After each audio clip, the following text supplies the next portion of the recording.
You ready? Cameras? What's a camera? All right, I tutu's my word, Grody. Yo, story? Bun that. Doesn't even matter. Get the best camera you can.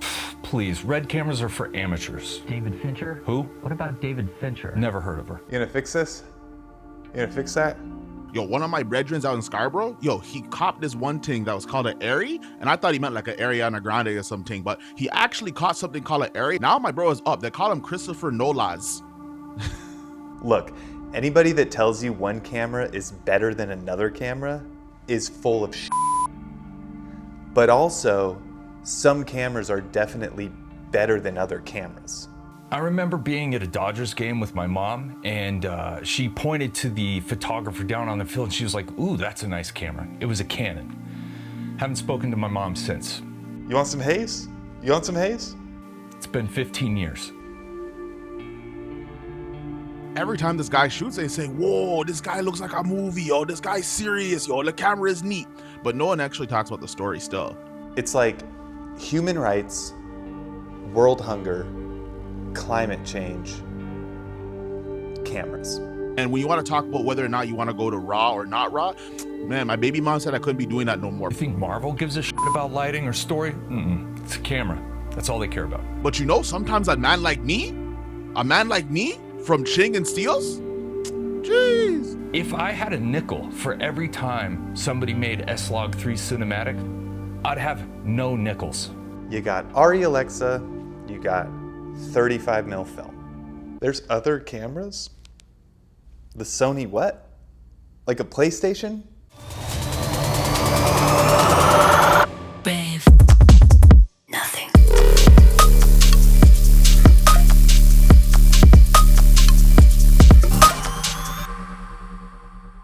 Hey guys, welcome to the review of one of the most anticipated cameras in maybe the last 5-6 years, the FX3 Mark II. Wait, no, that's not right. The FX5. Now, there is a lot to get to in this video. I literally took notes and I'm sitting down because I don't want to stand for this long.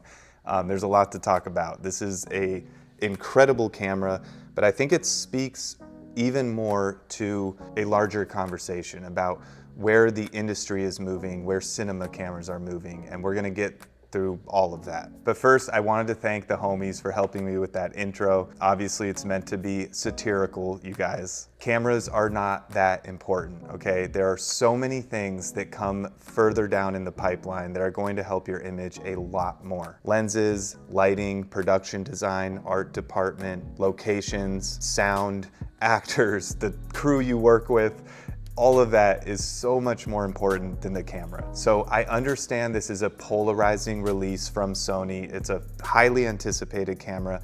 Let's keep our cool. Let's not get too crazy in the comments, okay? This is a place for filmmakers to learn and have fun. That being said, if you do troll in the comments, I see you, we see you, and I am sorry to say we do not take you seriously. So maybe let's just stop that. Okay, so we're gonna talk about a lot of things in this video. There are chapters if you wanna skip ahead, but I do highly recommend staying for the whole thing because we dig into some pretty interesting stuff here. First being how I received this camera, but more so my discussion with Sony in person at their HQ in Los Angeles. And I did get some insider info that kind of gets rid of some of the rumors revolving around this camera and their upcoming plans. We're gonna go through the ergonomics, the features, obviously the image, and then we're gonna specifically dive into things like dynamic range, of course, the triple base ISO, the color fidelity, the dual gain mode, the RAW codec. We are also going to compare this directly to the Nikon ZR, as well as the Alexa Mini LF, and just kind of where it sits in all of the cameras I've used, which is a lot. Let's dive in. So how did I get this camera? Well, my friend works at Sony, and lucky for me, he invited me to meet the team over at their HQ in Los Angeles. We got to go in a private big theater and watch the Gareth Edwards short on the big screen. The 5K resolution holds up. It looked phenomenal on a large screen. And then we kind of talked a little bit about the evolution of the FX5, some notes they got from Gareth about the FX3, and how this camera kind of came to be. Then they took us to our showroom where we actually got to play with the FX5 a little bit and try it out. So I just asked if they had a loaner and they said, sure, so they gave me one for the weekend. I did have a solid day and a half or so to take it for a spin and really stress test it, so we go through a lot of types of footage in this video. So let's talk about some questions that I asked Sony directly. 16-bit RAW. I thought maybe this was 16-bit that was in a 12-bit container or something like that. I think that's similar to maybe how Alexa used to do it, but they said it is not. It is true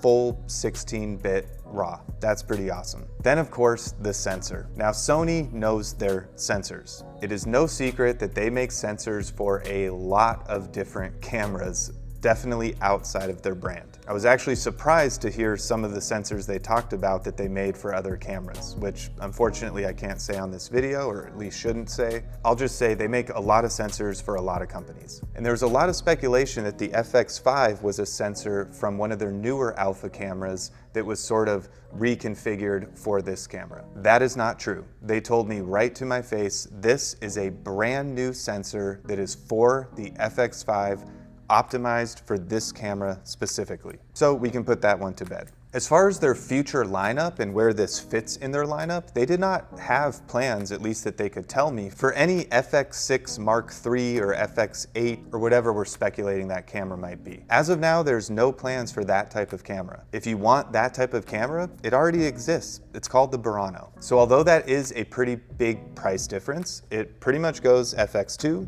FX3, FX5, FX6, Burano. The way they see it, and I definitely agree, is that the FX6 is still a very capable camera that tons of productions use all the time. I was just on a shoot last week that used like 4 or 5 FX6s. The image holds up, it's incredible. So if you want internal ND and SDI and those extra features, that camera already exists and it's called the FX6. Now before we dive into the actual camera, let's talk a little bit about context. So I think context is important when coming to my channel and watching my stuff. And that's because I might have a little bit of a different perspective than other content creators that you're watching about this camera. I do talk about this in my reviews of the Nikon ZR and the Pixis 12K and some of the other ones I've put out. But if you're new to this channel, I'm Ben Meredith. I'm a DP based here in Los Angeles, California. I've been doing this for over 10 years. And my training, or whatever you want to call it, is more from a narrative feature film perspective.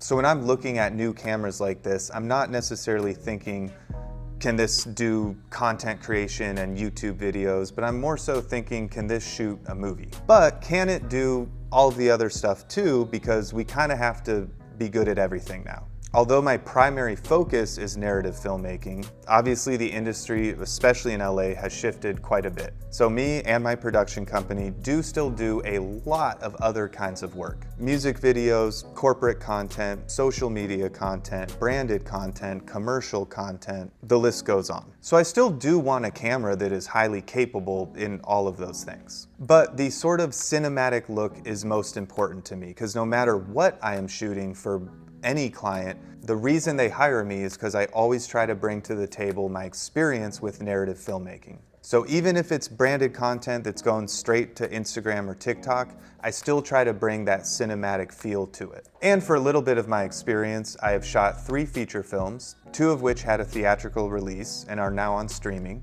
I've worked on a ton of other feature films as a camera operator or a gaffer. I've cam-opped for DPs like Bradford Young, and I've worked with others like Natasha Breer. I've shot a variety of award-winning short films as well, and I've worked on big sets like Euphoria. That is not to pat myself on the back. I am nowhere near where I want to be in my career, and I personally never think my work is good, but other people seem to like it because they keep hiring me. But that is more to say, I do have some experience and I can back up my claims about cameras like this. And one last thing for context, this was in my Nikon ZR review, but I'm gonna put it here too. When I'm reviewing cameras like this, I'm digging into the image bank of all of the different cameras I've used throughout my career. And there are a lot of them. So I'm kind of stacking this up in comparison to all of the different content I have shot with all these different cameras. So just for fun, let's quickly go through some of the cameras I've used so you can kind of understand my point of view a little bit better. See you soon.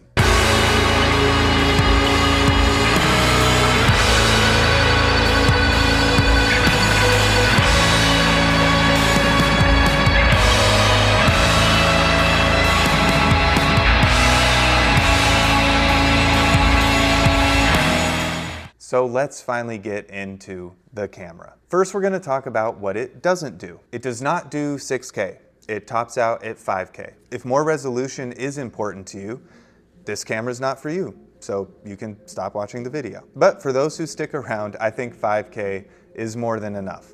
A lot of people don't realize most theaters are still working with 2K projectors. Unless you're going into the IMAX or LIMAX theaters, or Dolby Vision, or 4DX, or any of those kind of more premium experiences, most of those are using 4K projectors. And even there, it tops out at 4K. If you're not too focused on reframing and punching in a bunch, 5K is gonna be absolutely plenty for you. This camera also does not have internal ND. If that's important to you, there's the FX6. That's their camera with internal ND. That is not a technical issue. That is a mechanical, physical issue. I have talked to Sony directly about it. I have talked to Panasonic directly about it. If you want a camera this small, you will not be able to fit internal ND in it. It's like fitting a basketball into a size 11 shoe. It's not going to work. The shoe has to be bigger. Luckily, there are a lot of very cool options now that can go both in front of your lens and behind your lens. Or you could use a matte box and put on filters like we've been doing for a very long time. So is it a nice thing to have? Yeah, absolutely. I love internal ND. It's one of my favorite features in a camera that has it. But it is not necessary, and I would rather take the size of this camera over having a feature like internal ND. And we will talk about the size later and what I think that means for cameras moving forward. That's pretty much the only two things the camera doesn't have, like super high resolution and internal NDs. They really packed this camera full of features, and it offers pretty much everything else. You can see the I/O here on the side.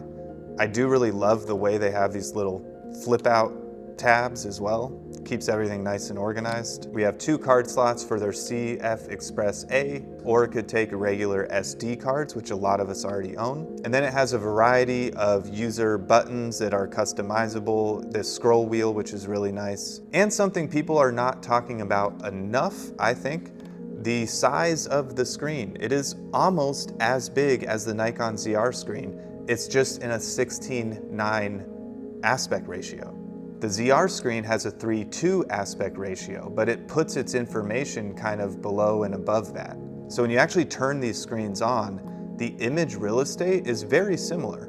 Yes, the Nikon ZR screen is a little bigger, but this is a big step up for Sony. I mean, I really enjoyed using this screen. I could absolutely pull focus on it. It was plenty bright in daylight, incredible screen. And a lot of people have already mentioned this, but I love that it has the fully articulating thing. It comes out, you can really twist this thing, move it around pretty much anywhere you want. That's a great feature to have. The other thing, obviously, that it has is the EVF, which a lot of people are talking about. And something pretty cool that maybe you don't know about yet is when you take this little top plate off of the camera, if you look here at the bottom of the EVF, there is a place for that to go right here.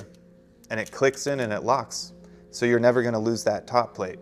And then you can simply screw the EVF on and use it. They really did think of everything. I did use the EVF quite a bit. It is absolutely incredible. I loved it. My only problem with EVFs is unless I am like literally wearing an eye patch, they give me a bit of a headache. I can't do that for that long. So I kind of switched between the EVF and the screen, but the screen is wonderful as well.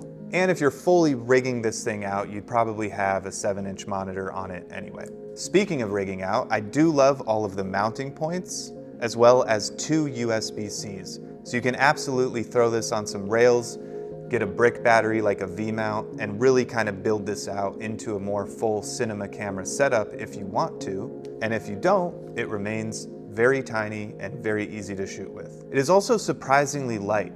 Not light enough that you feel like it's losing some kind of production value. It still feels incredibly sturdy and really well made, but I was pleasantly surprised with how light of a camera it is. The grip is also amazing. Like it just feels really nice in the hand and just very secure. I also loved using the EVF when it wasn't giving me a headache, because it gives you that third point of contact and you could keep the camera really still. Also, I should clarify that EVF itself was not giving me a headache. I think just closing one of my eyes for too long gives me a headache. I might invest in an eye patch. I might even moonlight as a pirate.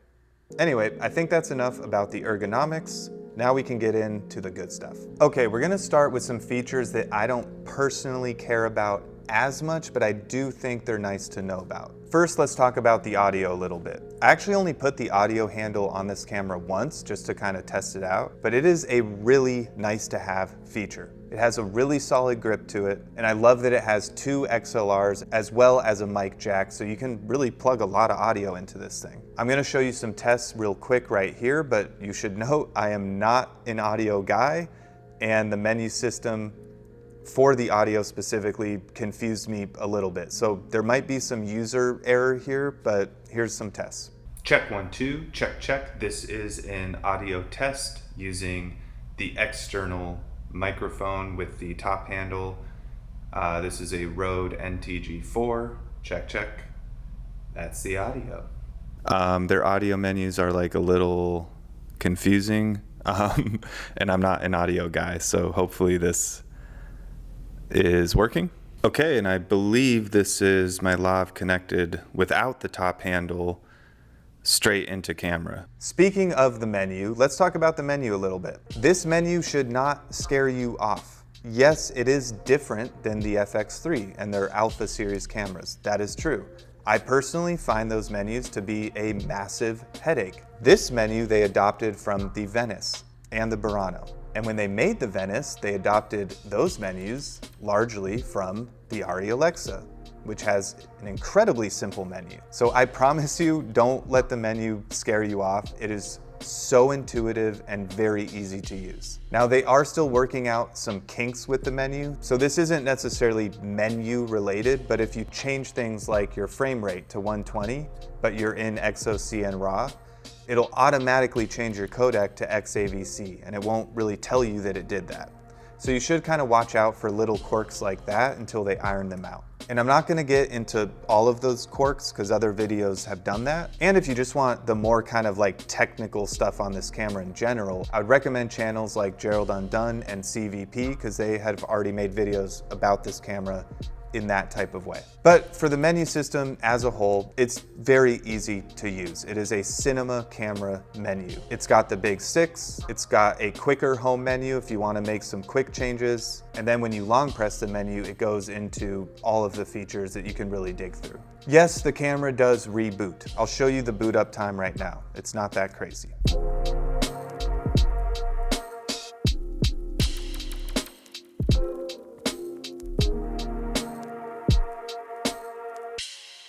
This happens mostly when you're changing certain frame rates. I did see CVP make a video about if you are already in a certain frame rate kind of project setting, then changing frame rates within that will not reboot the menu. For example, if you're in 25p and you go to 50p, it will not reboot. However, I didn't experience that, but this is not a full production model that's ready to ship. This was a loaner directly from Sony, so maybe that's not updated yet. So I can't really speak to whether or not that'll actually be in the final camera. Also, quick note with frame rates, yes, you can shoot proper 24p, which is really nice. My Nikon ZR still cannot do that. As a matter of fact, if you are in the XAVC codec, you can shoot any frame rate that you want, which is actually really incredible. You can shoot 37 frames per second if you want. That is a cinema camera feature right there. Now, when I switched to RAW, I couldn't find a way to dial in the exact frame rate I want outside of the ones that are already kind of set up for you. 23.98, 24, 25, etc. I'm hoping they fix that with a firmware update, because it would be cool to dial in any frame rate I want in XOCN RAW. But as of now, it doesn't seem like you can do that quite yet. Okay, let's talk autofocus. There's not much to talk about. It has amazing autofocus. I'm just gonna play some clips for you where we kind of tried to stress test the autofocus. Enjoy. I am change, I am. You can't seem to find your garden.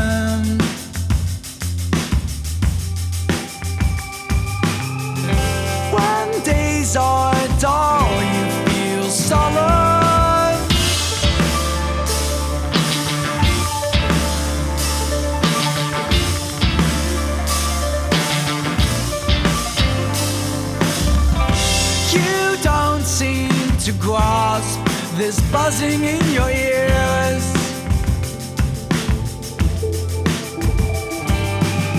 But these days all end in the gutter.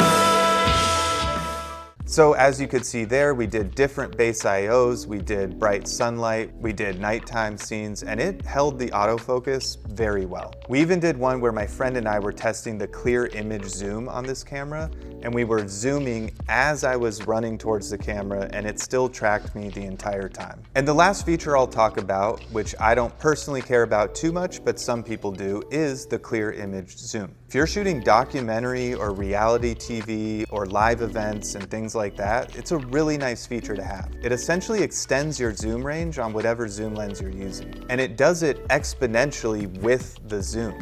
So it's not just a simple crop in on the sensor. For example, if you're on a 70 to 200 mil and you're on the 70 mil part of that lens, it will still be a 70 mil. As you zoom in, it's going to exponentially zoom in more.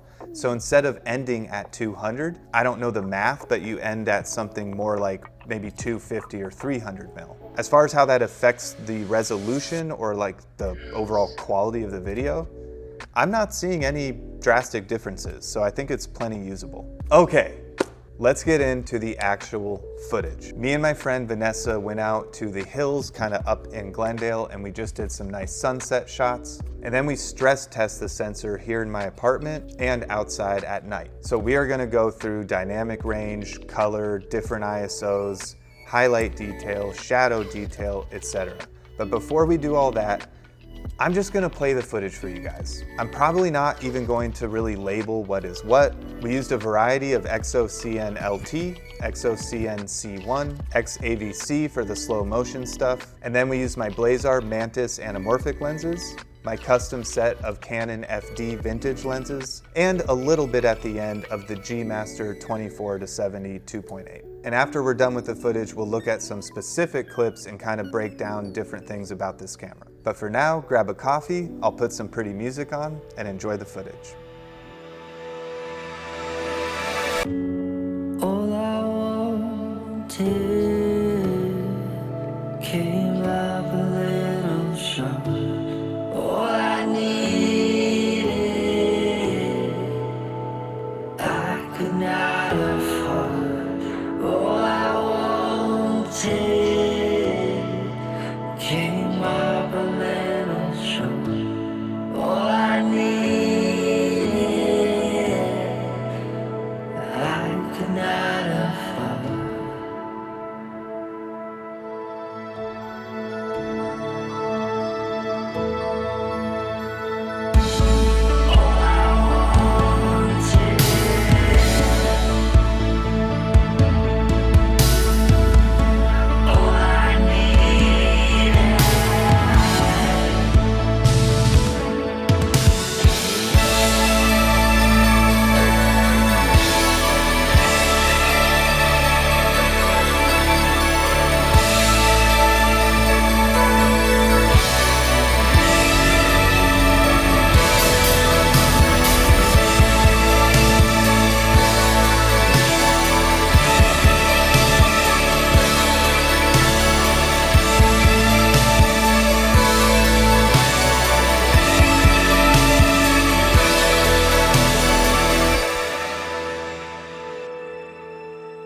All right, I hope you guys enjoyed that, but now let's dig a little deeper into what this camera is all about. First up, we're gonna talk about color fidelity. Now this is a test I specifically did because first off, I like to know how much color you can throw at a camera and will it hold up or will it break. And this actually came to my attention when I was shooting a spot for a brand on the Nikon ZR in N-Log, because I knew it was going straight to social media. And the color I was throwing at it kind of broke the image. I did not expect that to happen. I guess I never threw that much color at the N-Log before. You can see in the log footage here, there's parts that are grayed out. It kind of basically blew parts of the color channel out. Now, when you finesse it and color it, you can kind of bring some of that back and make it usable, but it still just looks a little off. When I switched to the red codec on the Nikon ZR, I didn't have that problem, so that's nice to know. And when we look at the Sony clip here, it also does not have that problem. We shot this in both 800 ISO and 4000, and both held up beautifully.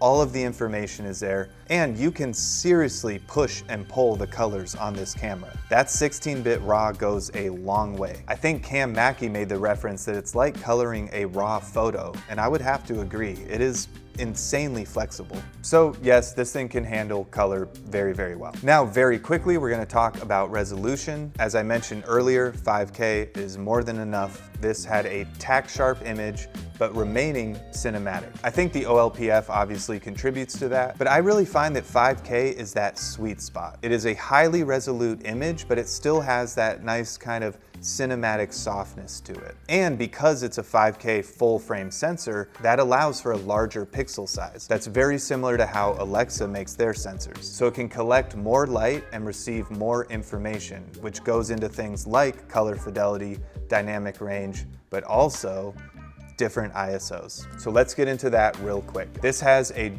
triple base of 800, 4000, and 12,800. You can see here, my friend and I went out on the street, kind of well lit street, but still pretty dark out. You can see on the 12,800, it's like seeing in the dark. It's absolutely incredible. And it will make nighttime exteriors a lot easier. You won't need some crazy lighting package. And I think it'll help with making things look a little more naturalistic. And just for fun, I did 51,000 ISO, which you can see here. And with a little noise reduction, it was actually usable, which is pretty cool to know. Now, most of you are used to that, all the way back to the A7S II, let alone the A7S III and the FX3. Now, that's not really anything new with these Sony cameras, but it is kind of cool to play with. Real quick, we'll talk about the slow-mo. This can do 120 frames per second in XAVC and 4K. I believe the firmware update coming later next year is going to have 240 frames per second, and it looks stunning. I mean, it looks beautiful. I don't think there's really a surprise there. But I love that it doesn't even have to crop in on the sensor. I don't use a ton of slow-mo, but that is a pretty awesome thing to have. Super quick, we'll talk about the readout speed and the motion cadence. This is a very fast camera. If you want the actual numbers, check out Gerald Undun's review. All I remember is that it's incredibly fast. I think even 5K open gate, it's something like 8 milliseconds. That is up there with the Arri Alexa Mini LF. Now, when you use dual gain mode, it does double that, but it's still very usable. I didn't do any camera shake tests or anything like that, but you're not really gonna notice that much wobble. And more importantly, I think readout speed actually assists in general motion cadence, how people move in and out of the frame. And that lends itself to a more cinematic image. So if you're shooting 24 frames per second and you have a readout speed that is this good, it's going to help with that feeling like a true 24 frames per second. Therefore, feeling a little more cinematic. And this image does feel cinematic. Okay, now let's get into it, because I know this is the one everyone wants to know about, the dynamic range. The dynamic range in this camera is insane. Even at its normal ISO of 800, it is more than enough. But where they really do a magic trick, and to me it just puts this camera leagues beyond any other one, is the dual gain mode. I did talk to Sony about how they kind of implement it. Basically, they are taking two exposures, the 800 and I believe they said the 4000 base ISO, and sort of merging them together. And what that's gonna do is give you a lot more detail in the shadows. So kind of the mindset is protect your highlights, and then you can have more shadow detail if you wanna boost some of that in post. So I really stress tested this. And I think instead of talking about it for too long, I'm just gonna show you the results, because they completely blew me away. Let's take a look.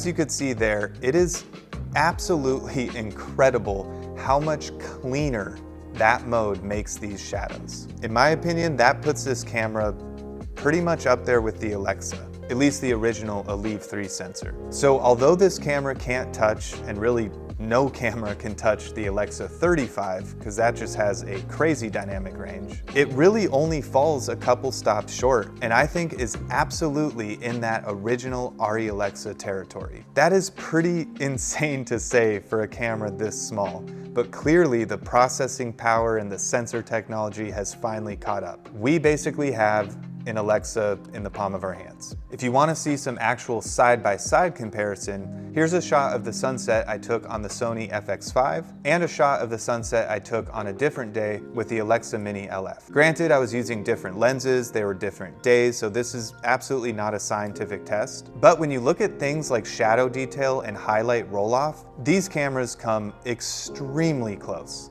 And on that note, let's also get into the highlights. I would say this handles highlights pretty similar to the Alexa. Alexa probably has a little more wiggle room, but you can pull back a lot of highlight information on this camera. If you see this shot here, obviously I completely blew out the image, like it is unusable. And if you look at our talent's face, parts of her face are also completely blown out. But if we really pull those highlights back a bunch, although the outside is still entirely blown out, look how much detail we brought back on her face.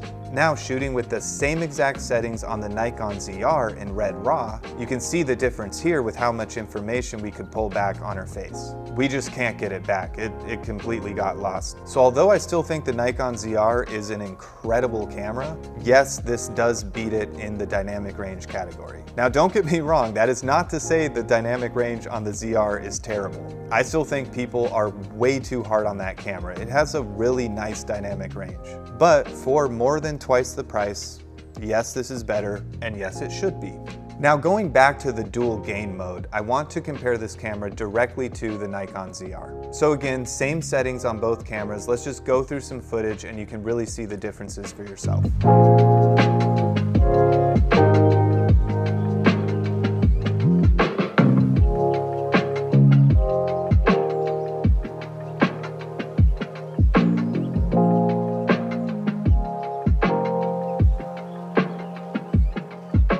So as you can see, properly exposed, both of these cameras look awesome.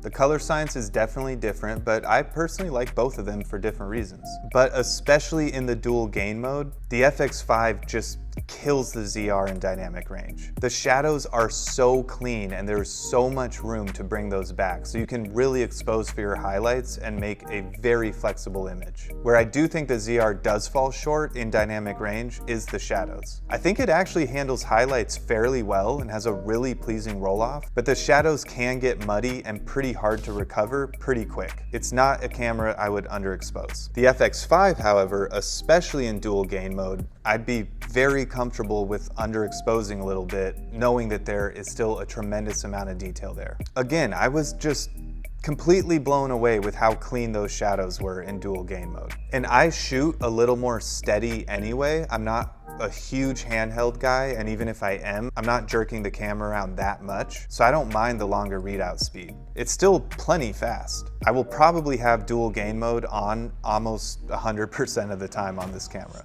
It just makes the dynamic range that good. But without it turned on, it's still plenty good. And yes, has more DR than the ZR. DR than the ZR. DR in the ZR? That sounds kind of wrong. Anyway, I hope that doesn't ruffle too many feathers. I don't think it's a surprise that a camera more than twice as much as the Nikon ZR is better than the Nikon ZR. But they're different cameras for different people, which is what we can talk about next. Who this camera is for and my final thoughts. Now we can rule certain things out pretty quickly. If you don't have a budget that can go up to 5K or even 6 or 7 after you buy everything else you might need with this camera's not for you.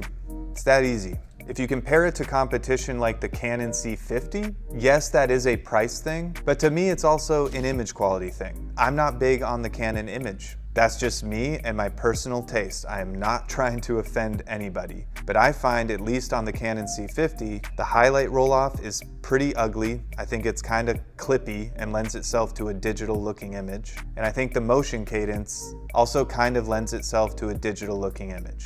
I do not find that on the Nikon ZR, and I definitely do not find that on the FX5. If you are comparing this camera to something like a Lumix S1 II, then I think it really just comes down to price and the overall look, how the image kind of speaks to you. I love Lumix cameras. I have a relationship with Panasonic. They are great guys over there, and I think they make a phenomenal image. I do think their color science has kind of gotten away from them a little bit. I really loved it on the VariCam and the Ava cameras, but their newer cameras I find lean a little too magenta, and it really brings out some like unwanted redness in the skin tones. Now, yes, you can definitely color the heck out of those images and make them kind of look however you want, but I do think straight out of the box, the Sony FX5 has a better image. Also, let's talk codecs. This camera is packed with amazing codecs. I shot a lot of that stuff in 16-bit RAW in the C1. I noticed no difference between C1 and LT. I didn't try C2, but I imagine it is plenty good as well. And those are gonna save you a tremendous amount of card space. On a 1 terabyte card in Red RAW on my Nikon ZR, I get 90 minutes. On the Sony FX5 on a 1 terabyte card using XOCN C1, I got something like 240 minutes. It is more than twice as much. And if you use C2, you get even more than that. So I think Sony has absolutely nailed it with their compressed RAW. It looks incredible, it is true 16-bit, and it is very, very flexible. But what they also do extremely well is their H.265 codecs. The XAVC in this camera is absolutely stunning. And as of right now, the Nikon ZR H.265 codec, not very good. Sure, it's usable, especially if you're doing things that are going straight to social media, but it is definitely lacking. And although they might fix that, this one already does it. The Nikon ZR also still does not do open gate.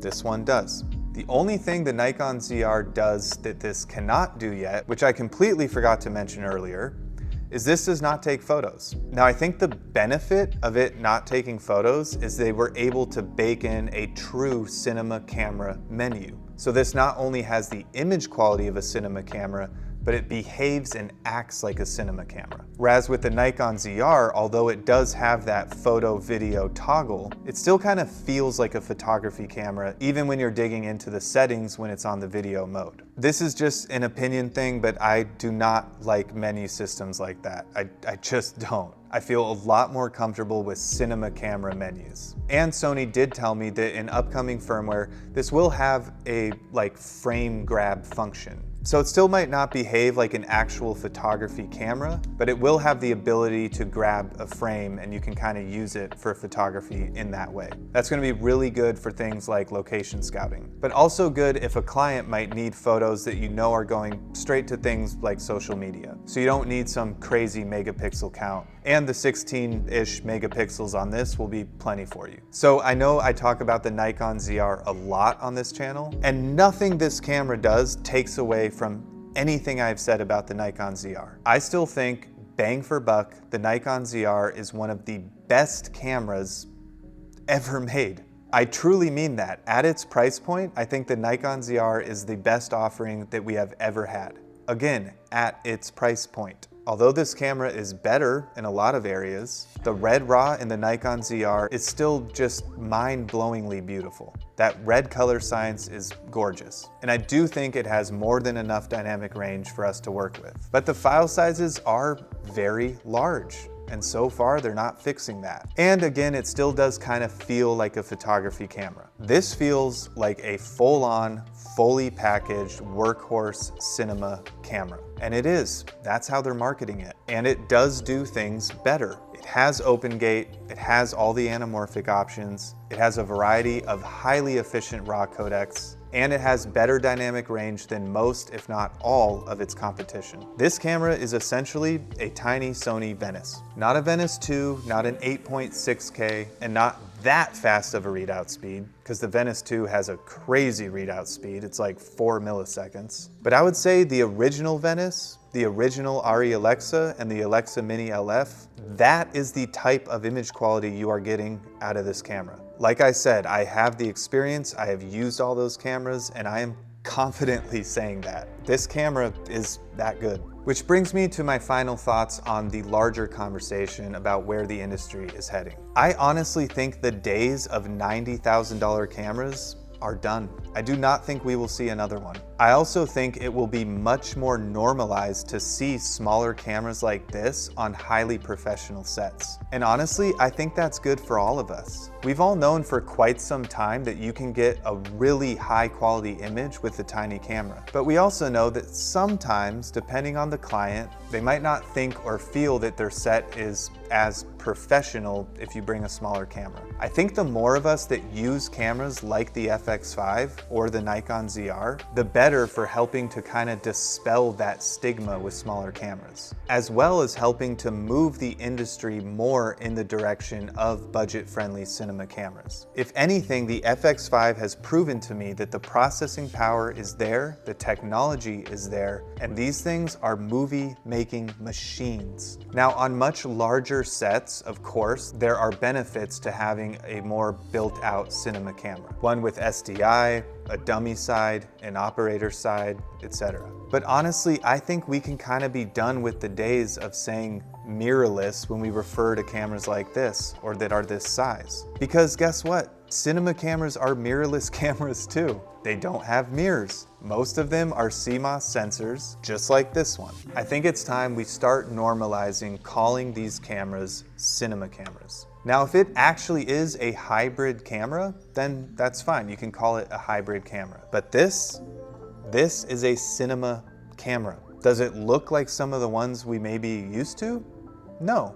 But those don't look like film cameras, and we were using film cameras for 100+ years. Cameras are always going to change. Technology is always going to grow, and processing power is always going to get better. So I think the nature of how our cinema cameras actually look and feel is starting to change. Now, there are still some physical limitations, like no internal ND, there's no SDI, although instead of this Ethernet port, it would be awesome to have an SDI here. But that doesn't make this any less of a cinema camera. It is still a CMOS sensor surrounded by a body, just like any other cinema camera. And this thing, for the price, is as good as it gets. I know this was a long one. Thank you guys for watching.